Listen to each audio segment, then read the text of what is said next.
Okay gardeners, let's talk about buying the Birdies 2-for-1 special at the moment. 1.2 meters wide, 2.4 meters long. I've gone the 0.37 deep beds because they're much easier to fill. They're just a little bit of a smaller investment.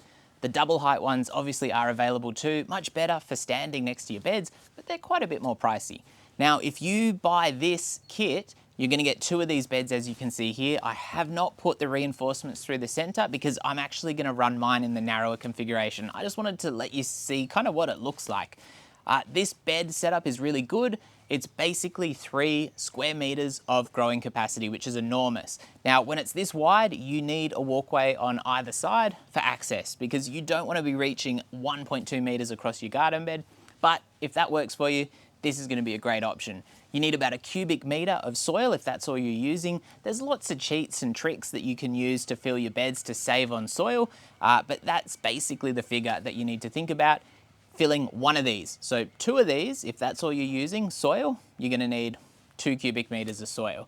And obviously buy it bulk, get it delivered or get it in a trailer or something like that because that's going to cost you a lot of money in bags, and I don't think bags of soil are generally worth it for this kind of bulk job. Now obviously going this configuration, that 2.4 meters long and 1.2 wide, that's your best bang for buck if you need gardening space. And certainly if you've got really poor topsoil like me, this is a great way of getting started and a great way of getting lots and lots of stuff in the ground. However, you do need to keep in mind that if you're not really sure 100% what you're doing, it's easy to get a bit overwhelmed with a big bed like this and maybe not even make use of it as much as you perhaps would like. And for that reason, I'd actually recommend maybe having a think about running narrower beds because they're just a little bit easier to manage.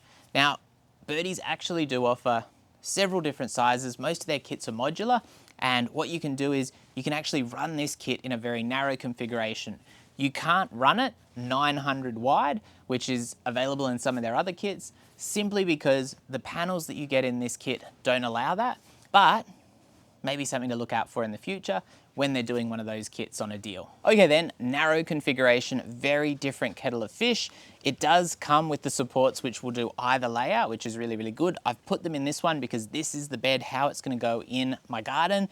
And basically 600 wide or 610 wide, 0.61 meters wide, and I think it's about 3 meters long. And all we've done is we've moved the end panel into the middle. And that's just a really simple way of doing it. When you put the garden bed together, you do lose about 1/3 of your growing capacity. It brings the kind of space in your bed down to 1.9 meters, which is still a pretty generous amount of bed. And obviously at only 600 wide or 0.6 meters wide, you can very easily reach everything from one side of the bed.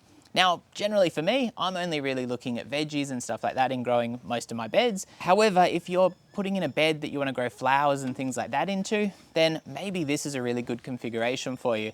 And certainly for a lot of people where they've got limited space, maybe down the side of a house or something like that, this kind of configuration is going to be awesome because you can get your plants in, you can get them off the ground, add really good high quality soil. They might need a bit more of a water than stuff in the ground would. However, this is going to get you growing stuff in places where perhaps otherwise you really couldn't make it work. So have a think about it. Obviously, either configuration can work. It just depends on what you need. And I do like the flexibility of these kits because, yeah, I'm a big Birdies fan, which is why I'm buying their stuff and why I'm recommending it as well. So as you can see, while only one set of garden beds is actually on sale, you do have a couple of options in how you build the beds. What do you need to put together your Birdies garden beds as quickly and efficiently as possible? I would definitely recommend some kind of knife because the boxes are actually quite hard to open and that is going to help enormously. Also, they come with a rubber topping, which is to protect you from hurting yourself on those corners, which you put on at the end. And I haven't quite done it yet, so that is really helpful for those as well. On top of that, they give you this little spanner here, which helps you tighten up the nuts. However, you need a screwdriver or a power drill. Now I've got a little Bosch 12 volter, which does the job exceptionally well. Obviously we've got a bit of adjustment for how tight we really make them, and it makes this job so much easier. If you are doing it slowly by hand with a screwdriver, it's gonna be a painful job, mentally and physically too. So I definitely recommend a little power drill. It makes the job much, much funner, much, much faster.